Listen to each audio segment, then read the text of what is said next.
আজকের রেসিপি আলতি দিয়ে রুই মাছের ঝোল। আলতি দিয়ে রুই মাছের ঝোল বনে রেডি। আজকে আলতি দিয়ে রুই মাছ। আলতি দিয়ে রুই মাছ বানার জন্য এরপর এই আলতিকে এইভাবে ছুলে এটা কাটে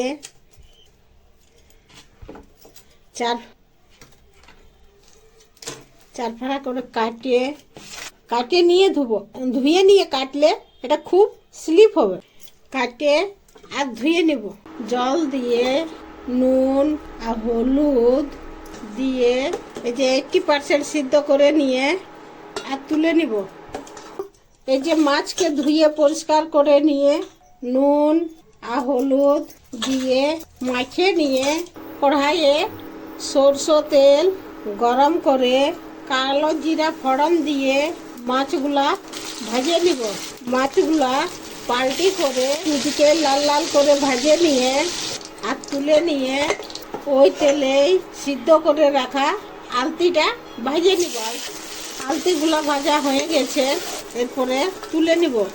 ওইটাতে আর একটু তেল দিয়ে কালো জিরা আর জিরা ফোড়ন দিয়ে পেঁয়াজ ভাজবো।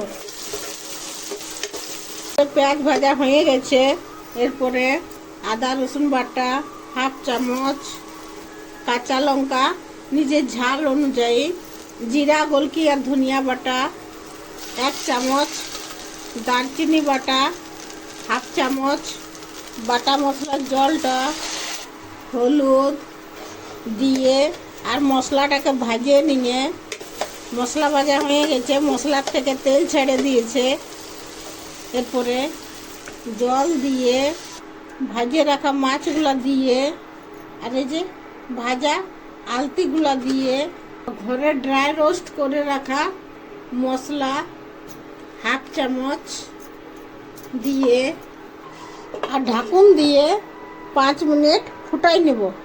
5 মিনিট ফুটাই নিয়ে আঁচটা বন্ধ করে দিয়ে আর ধনিয়া পাতা দিয়ে মিক্স করে নাভায় আর বাটে নেব। এরপর ধনিয়া পাতা দিয়ে গার্নিশ করে দিচ্ছি। আলতি দিয়ে রুই মাছের ঝোল বনে রেডি।